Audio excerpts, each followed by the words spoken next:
नमस्कार मंडळी, मी रोहित बापट. माझ्या YouTube चॅनलवर तुम्हा सगळ्यांचं स्वागत. मित्रांनो, आज बरेच दिवसांनी एक पुस्तक समालोचन म्हणजे बुक रिव्ह्यू घेऊन आलेलो आहे. आणि ज्या पुस्तकाबद्दल आपण बोलणार आहोत, ते पुस्तक आहे अण्णाभाऊ साठे यांचा एक कथासंग्रह गुऱ्हाळ. मित्रहो, पुस्तक किंवा कथासंग्रह बघत असताना आपण फक्त त्याची कथाच वाचणं किंवा कोणी लिहिलंय हे बघणं हे महत्वाचं आहे, हे सगळं मला मान्य आहे. पण ते सगळं होत असताना देखील मुखपृष्ठ खूप महत्वाचं असतं आणि बरेचदा सूचक असतं. अनेक जण ते जे वाक्य विनाकारण जे प्रसिद्ध झालेलं आहे की डू नॉट जज a book by it's cover. माझ्या मते ते म, ज्या लोकांना उत्तम मुखपृष्ठ बघता आलं नाही किंवा देता आलं नाही, तेच लोक असं बोलतात. कारण की उत्तम पुस्तक जे असतं त्याचं मुखपृष्ठ सुद्धा उत्तम असतं आणि सूचक असतं. महत्वाचा शब्द सूचक आहे. माझं बुक रिव्ह्यू किंवा समालोचन जे आहे ते पुस्तकाच्या त्या मुखपृष्ठापासून सुरू झालं. तुम्ही जर बघितलं मुखपृष्ठ, तर तुम्हाला वाटेल की अरे हे जरा भडक आहे, जरा अं, सौंदर्य स्थळांच्या दृष्टिकोनातून जरा मादक सुद्धा वाटू शकतं काही लोकांना, नाही असं नाही. पण एक गोष्ट तुम्ही जर लक्षात घेतली, तर जरा थोडासा नीती अनिती हा जो प्रकार आहे तो थोडा बाजूला ठेवून जरा मन, डोळे, बुद्धी यांच्या खिडक्या जराशा आपण उघडून जर बघितलं, तर एक लक्षात येईल की ज्याला इंग्लिशमध्ये आपण अप अँड पर्सनल म्हणतो, असं हे मुखपृष्ठ आहे. आणि मी वाचायला घेतलं. खरं सांगायचं तर मला अजून पुस्तक वाचल्यानंतर आता हे समजत नाहीये की लोकांना लोकशाहीर अण्णाभाऊ साठे माहिती आहेत किंवा समाजसुधारक अण्णाभाऊ साठे माहिती आहेत किंवा संयुक्त महाराष्ट्र चळवळीतले एक अग्रणी म्हणून सुद्धा अण्णाभाऊ साठे माहीत आहेत. खरं तर मला तो शब्दप्रयोग फार आवडत नाही, पण लोक म्हणतात म्हणून. तर दलित साहित्यिकांमध्ये खरं तर हे म, जात आणि हे आणणं चुकीचं आहे. साहित्यिक हा साहित्यिक असतो, कवी हा कवी असतो. त्याच्यामध्ये हे असली तफावत करणं मला काही पटत नाही विशेष. पण याही सगळ्याच्या पलीकडे कथाकार म्हणून अण्णाभाऊ साठेंचा परिचय अजून का एवढा नाहीये, हे मला अजून न सुटलेलं कोड आहे. मला माहित नाही. अनेक जणांना तुम्ही विचारा की तुम्ही कथा वाचन करता का? तर तुम्हाला अनेक लेखकांची नाव सांगतील, कथाकारांची. अर्थात ते सुद्धा मोठे आहेत, प्रश्न हा नाही. पण प्रश्न हा आहे की अण्णाभाऊ साठेंबद्दल एक कथाकार म्हणून जेवढी प्रसिद्धी असायला हवी तेवढी प्रसिद्धी का नाहीये, माहित नाही. पण आपण आपल्यापासून सुरुवात करू. लोकांपर्यंत अण्णाभाऊ साठ्यांच्या पुस्तकाला किमान तुम्ही वाचा आणि वाचून झाल्यानंतर स्वतःची मतं बनवा, इथपर्यंत तरी आणून सोडायचं आपण काम करूया. तर पुस्तकाबद्दल सांगायचं झालं तर मगाशी म्हणालो की इंग्रजीत जे अप अँड पर्सनल सांगितलेलं असतं की इट्स अप अँड पर्सनल. गावातल्या कथा आहेत, जुन्या काळातल्या कथा आहेत. अ, थोडक्यात सांगायचं झालं तर एक स्वातंत्र्योत्तर काळ किंवा स्वातंत्र्य काळ या कुठल्या तरी कालखंडातल्या या गोष्टी आहेत, गावाकडच्या गोष्टी आहेत मी म्हणलं तसं. पण या गावाकडच्या जरी गोष्टी असल्या तरी या गावाच्या गोष्टी नाही आहेत. फरक लक्षात घ्या. गावाकडच्या गोष्टी आहेत, पण या गावाच्या गोष्टी नाहीयेत. या गावातल्या माणसांच्या गोष्टी आहेत. पर्सनल, वैयक्तिक त्या माणसांच्या गोष्टी आहेत. आता तुम्हाला अगदीच सांगायचं झालं तर मंजुळा ही एक कथा आहे किंवा चिल्ला ही एक कथा आहे किंवा हिकमत नावाची एक कथा आहे. आता गंमत अशी आहे की प्रत्येक गावामध्ये 17 प्रकारची माणसं असतात. 17 प्रकारचे त्यांचे उद्योग सुरू असतात, त्यांचे स्वभाव वेगवेगळे असतात. कोणी बिलंदर असतं, कोणी कलंदर असतं, कोणी साधा असतो. तर त्या माणसांच्या स्वभावामुळे, त्यांच्या परिस्थितीमुळे, त्यांच्या आजूबाजूला जी माणसं आहेत त्यांच्यावर काय परिणाम होतोय, काय प्रभाव पडतोय, याचं उत्तम दर्शन गुऱ्हाळ या कथासंग्रहामध्ये होतं. त्याच्यामध्ये करुणा आहे. कदाचित आपल्याला असं वाटू शकतं, की अरे म हे किती अमानवी आहे किंवा अमानुष आहे किंवा हे काय असं म काय म्हणतो आपण त्याला, की ज्याला एकदम रॉ आहे किंवा ह्याच्यामध्ये थोडं हिंसक आहे. म्हणजे असं काय आहे? शांतता का नाहीये? या संबंध कथासंग्रह वाचत असताना एक गोष्ट लक्षात येईल, की अ, स्वस्थता ज्याला आपण म्हणतो, ती नाहीये. याचं कारण मला विचार केल्यानंतर उमगलं, की अ, शाहीर साबळे एकदा सा.रे.ग.म.प मध्ये आले होते आणि त्यांनी एकदा वर्णन केलं होतं अण्णाभाऊ साठेंचं. त्यांनी सांगायचे, की ते अण्णाभाऊ साठे सतत विचारत असायचे, कुठल्या ना कुठल्या विचारात आणि येरझारा घालायचे, चालत राहायचे, लिहीत राहायचे. ते सतत काही ना काहीतरी करत राहायचे. ती जी अस्वस्थता आहे, म्हणजे कलाकाराची अस्वस्थता जी आहे, ती तुम्हाला या कथांमध्ये निश्चितपणे जाणवेल. 100% कोणत्याही ठिकाणी कुठलीही कथा जरा देखील थांबत नाही. अवखळ नदीसारखी वाहत राहते. आणि त्या माणसांची कथा मी मगाशी म्हणलं तसं. आता तुम्हाला आजच्या जर काळात जर तुम्ही तोलायचं झालं, तर तुमचा भ्रमनिरास किंवा नीती, अनीती वगैरे, वगैरे त्याच्या आड येऊ शकते. पण मी पुन्हा एकदा सांगेन, की कथेला कथा म्हणून वाचा. कथा ही माणसांची असते. माणसं चांगली असतात, वाईट असतात. माणसांमध्ये अनेक भावभावना असतात. प्रत्येक वेळी सगळीच माणसं सज्जन असतील असं नाहीये. प्रत्येक वेळी सगळीच माणसं सरळसोट विचार करतील असं नाहीये. आणि हे सगळं करत असताना म वर्णनं जी आहेत, आता गमतीचा भाग असा आहे, की देहबोली किंवा देहवर्णनं जे आहे किंवा त्या एखाद्या माणसाकडे बघण्याची जी दृष्टी आहे, ती प्रत्येकाची वेगवेगळी असते. आणि जर त्यालाही तुम्ही कांद्यासारखं एक-एक जर त्याचं पटल सोलत-सोलत गेलात, तर आतमध्ये लक्षात येईल, की एक स्त्री आणि एक पुरुष या 2 गोष्टी आहेत आणि ज्यांचा एकमेकांकडे बघण्याचा एक वेगळा दृष्टिकोन आहे आणि या कथांमध्ये तुम्हाला तो थेट बघायला मिळतो. कुठलीही भेसळ नाही. कुठलंही ज्याला आपण म्हणतो अवसान, अवसान कुठलंही नाही. कुठलंही प्रिटेन्शन्स ज्याला आपण म्हणतो, की ग्रह असतात काही, की आम्हाला असं लिहायचंय, मला असं दाखवायचंय. कथाकाराच्या मनामध्ये हे येत असतं, की लोकांनी असं बघितलं पाहिजे, त्यांना असं वाटलं पाहिजे.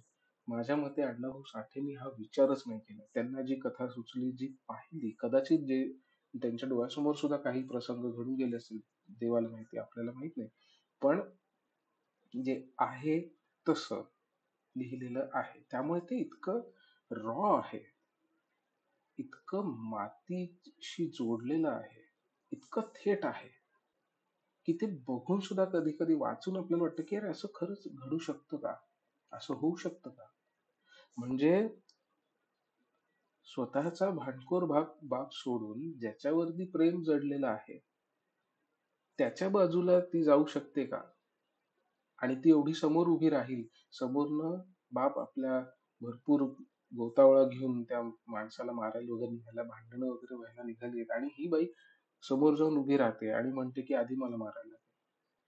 आता हे तुम्हाला वाटू शकतं, की अरे हे बॉलिवूडमधली गोष्ट आहे की काय? खरंच खरोखर सांगतो तुम्हाला आणखीन एकदा विषय निघाला म्हणून. यातल्या अनेक कथा आहेत, की ज्याच्यावरती उत्तम सिनेमा होऊ शकतो किंवा ज्याला आपण सीरीज म्हणतो, वेब सीरीज वगैरे ते उत्तम होऊ शकते. इतक्या चांगल्या कथा आहेत आणि मी मगाशी म्हटलं तसं माणसांच्या. गावाकडच्या गोष्टी असल्या तरी गावाच्या नाहीयेत. गावाशी काही विशेष घेणं-देणं नाही. त्या माणसांशी नक्की घेणं-देणं आहे आणि त्या काळच्या त्यांनी जे डोळसपणे माणसांचं जे वर्णन केलेलं आहे, ते क्वचित बघायला मिळतं. विश्वास ठेवा, मी अनेक पुस्तकं वाचलेली आहेत. हे क्वचित बघायला मिळतं. एवढं थेट, विना भेसळ, कुठलीही भेसळ नाही. कुठलाही म काय म्हणतात त्याला, की वैचारिक कुठलं स्थान घेऊन बोलायचं असं काही नाहीये त्याच्यामध्ये. पहिलीच गोष्ट जी आहे गुऱ्हाळ.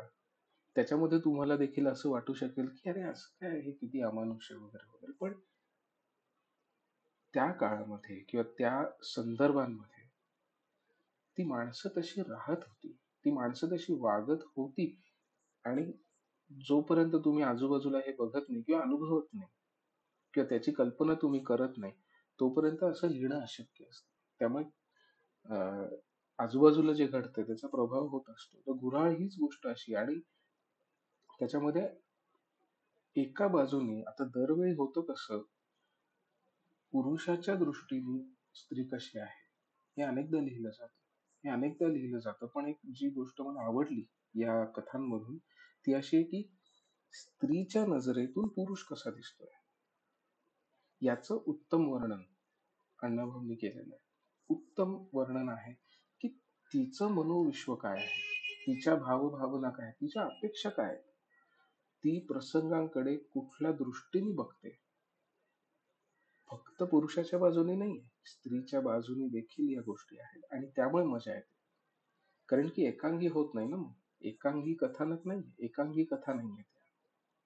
काही काही गोष्टी तुम्हाला मनोमन हसवू शकतात. हिकमत सारखी गोष्ट आहे.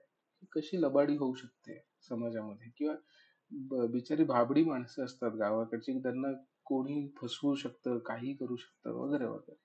अशा कथा आहेत. त्याच्यानंतर म, एक तरुणी एका मुलाला नाकारते चाबकाचे फटका मारून आणि त्यानंतर मग तो रुसून बसतो. मग ही त्याच्या मागे कशी जाते वगैरे वगैरे अशा गोष्टी आहेत. म्हणजे खरं सांगायचं तर सिनेमा बघतोय का काय किंवा लघुपट बघतोय वगैरे असं मला वाटायला लागलं. अलंकारिक भाषा जर म्हणाल, तथाकथित जी काही अलंकारिक भाषा असते, तशी एवढी बघायला मिळणार नाही. पण उत्तम गावाकडची भाषा तुम्हाला वाचायला मिळेल आणि अर्थात तुम्ही ते वाचताना मनात बोलाल तर ऐकायला सुद्धा मिळेल. आणि तो एक लहेजा आहे त्याच्यामध्ये, त्या बोलण्यामध्ये. आणि गावातली माणसं जरी असली तरी सुद्धा ती परत एकदा माणसांच्या गोष्टी, गावाशी काही एवढं आहे. त्यामुळे गाव कसं आहे, छोटं आहे, मोठं आहे, नदीकाठी आहे, डोंगरावर आहे, असं फारसं त्याच्यामध्ये काही म वर्णन नाहीयेत. कारण की फापट पसारा वाढवलाच नाहीये अण्णाभाऊ साठेंनी. थेट माणसाची गोष्ट, माणसावर सुरू, माणसावर शेवट. मग त्याचा ओघ जो आहे, तो कधी-कधी तुम्हाला अमानुष वाटू शकेल. कधी-कधी तुमच्या नीती-अनीतीचे जे काही अ, चौकटी आहेत, त्याच्या बाहेर जाणारा वाटू शकेल, वाटू दे. पण या बंधनात अडकून राहिलात तर तुम्हाला फार कुठल्या गोष्टीचा आनंद घेता येईल असं वाटत नाही. आणि जी गोष्ट स्वाभाविक आहे, नैसर्गिक आहे, म दैहिक जी आहे, त्याच्यामध्ये लाजण्यासारखं वगैरे काही नसतं आणि हे पूर्वीच्या लेखकांना कळलं होतं. खरं सांगतो, हे पूर्वीच्या लेखकांना कळलं होतं. म आजकालच मंडळी जास्त घाबरतात. असो, तो विषय वेगळा. पण अनेक कथा आहेत, छोट्या-छोट्या कथा आहेत, पण अनेक आहेत. तुम्ही एकदा वाचायला घेतलं, एक कथा दुसऱ्याशी मेळ खात नाही, अर्थातच ती खाणार नाहीये. पण त्याच्या फ्लोमध्ये म्हणा किंवा त्याच्या कथानकात, प्रसंगांमध्ये कुठेही मेळ काही खातच नाही. ते अल्लड कार्ट असो, की जे सगळ्या गावाला त्रास देतंय, ते असो, नाहीतर मग 2 भावांमधलं भांडण असो आणि त्या भावांचं भांडण होतं आणि संपतं ते दुसरीकडेच. त्याच्यानंतर एक बाई सहज म्हणून सवतीला घरी घेऊन येते. का तर त्या बाईला नवऱ्यावरती प्रेम जडलंय आणि मग तो तमाशा चालवला पाहिजे वगैरे, वगैरे. आता हे मी मगाशी म्हणलं तसं, की हे वाचताना चमत्कारिक वाटेल, पण ते वाटू दे. कारण की चमत्कारिक गोष्टी सुद्धा घडत असतात जगामध्ये. आपण कितीही डोळे झाक केली, कितीही असे पडदे वगैरे बंद केले, तरी जगात चमत्कारिक गोष्टी घडत असतात. आणि अण्णाभाऊ साठेंनी तोच थेट जो नैसर्गिक आणि स्वाभाविक चमत्कृती जी आहे, मानवी स्वभावाची, स्त्री-पुरुष या संबंधाची, की जी थेट देहबोलीवर आहे, दैहिक आहे, भावनिक आहे, आंतरिक आहे वगैरे सगळं ठीक आहे. पण मगाशी मी म्हणलं तसं, डू नॉट जज a book by it's cover. खोटं आहे हे. माणसाला सुद्धा ओळखताना आधी वरनच बघावं लागतं. संपूर्ण माणूस कसा येतोय, हे तसंच आहे. तर हे आणि मग गंमत अशी होती, की समजा तुम्ही जर ते बघून चुकीचा अर्थ काढलात, तर तुमची फसगत होऊ शकते. किंवा तुम्ही जर ते नाकारलं तरी सुद्धा तुमची फसगत होऊ शकते. अशा काही गोष्टी आहेत. तुम्हाला म अण्णाभाऊ साठेंच्या कथा, या गुऱ्हाळ या कथासंग्रहामधून विचार करायला म्हणजे तुम्हाला खूप काहीतरी ललित याच्यामध्ये मिळेल असं मला वाटत नाही. पण पण मानवी जीवनाचे, मानवी स्वभावांचे आणि विचारांचे आणि षड्रिपुंजी, ज्याला मोह आहे, मद आहे, मत्सर आहे, दंभ आहे, काम आहे, क्रोध आहे, या सगळ्यांनी वेढलेले जे आहेत माणसं, त्या माणसांचं दर्शन होईल तुम्हाला आणि ती माणसं डोळ्यापुढे दिसू लागतील. इतकं सामर्थ्य अण्णाभाऊ साठेंच्या लेखणीत आहे. पुन्हा एकदा हे हा कथासंग्रह जरूर बघा, जरूर वाचा. तुम्हाला या सगळ्या गोष्टी आवडतील. कुठल्या कुठल्या गोष्टीचं नाव घेऊ आणि सांगू तुम्हाला? एक नाही, दोन नाही, किती सांगू? मला ज्या आवडलेल्या कथा आहेत त्यातल्या ती एक चिल्लाची एक कथा आहे. त्याच्यानंतर एक जिव्हाळा नावाची एक कथा आहे. ती मला आवडलेली एक कथा. त्याच्यानंतर घोडबोंधळ हा एक विशेष कथा आहे. असं कसं घडू शकतं? असं वाटेल तुम्हाला, की अरे असं कसं घडू शकतं? पण मला खरं सांगा, तुमच्या आजूबाजूला अशा काही गोष्टी आहेत, ज्यांच्याकडे तुम्ही कानाडोळा केलेला आहे. ते तुम्ही स्वतःलाच विचाराल, की अरे हे यांच्या आयुष्यात असं कसं घडू शकतं? हे किती विचित्र गोष्ट, असं कसं घडलं हे? घडत असतं. जगात या सगळ्या गोष्टी घडत असतात, फक्त आपण बघत नसतो. आणि आपणच दुसऱ्याकडे, स्त्री असाल तर पुरुषाकडे, पुरुष असाल तर स्त्रीकडे कसे बघतो आणि काय बघतो, हे स्वतःशी लाजण्यात काही अर्थ नाहीये. असे लाजत बसला तर तुम्हाला कधीही कुठल्या गोष्टीचा आणि लेखनाचा आस्वाद घेता येणार नाही. तमाशा ही एक माझी आवडती कथा. त्याच्यानंतर एक फार कमाल, एक तो मंजुळा नावाची एक गोष्ट आहे. अप्रतिम कथा आहे त्या. अप्रतिम कथा आहे. म्हणजे म स्त्रीचे सुद्धा किती रूप असतात आणि एकाच धाटणीच्या स्त्रियांचे सुद्धा किती रूप असू शकतात. त्यांचे स्वभाव, गुण, स्वभाव, दोष आणि दुसरं असं आहे, की मगाशी म्हणलं तसं प्रत्येक वेळी पुरुषाच्याच दृष्टीने गोष्ट बघितली पाहिजे असं काही नाही. स्त्रीच्या दृष्टीने सुद्धा गोष्टी बघता आली पाहिजे, घटना बघता आली पाहिजे. आणि ती अनुभव साठेने दाखवली. मला इतकं आवडलं ते मनापासून. जरूर हा कथासंग्रह वाचा. वाचला असेल तर मला सांगा, की हे समालोचन तुम्हाला कसं वाटलं? नसेल वाचलं तर हा कथासंग्रह, या कथा सगळ्या वाचा आणि मग मला कळवा, की हा अभिप्राय, हे समालोचन, बुक रिव्ह्यू तुम्हाला कसं वाटलं? आणि आवडलं असेल तर लाईक करा, शेअर करा. आणि माझ्या चॅनलवरती असे अनेक प्रयोग चालू असतात. त्यात बुक रिव्ह्यूज आहेत, इतर अनेक गोष्टी आहेत. चॅनलला एकदा भेट द्या आणि आवडलं असेल तर सबस्क्राईब सुद्धा करा. ठीक आहे? पुढच्या वेळी पुढचा कुठलं तरी पुस्तक घेऊन येऊ किंवा कुठला तरी आणखीन वेगळा विषय घेऊन येऊ. तोपर्यंत धन्यवाद. आणि हां, तुम्हाला जर काही सुचवायचं असेल, विषय सुचवायचा असेल, की ज्यावर तुम्हाला माझं मत हवं असेल, तर चांगले प्रश्न विचारा, चांगल्या कल्पना सुचवा, चांगले सजेशन्स द्या.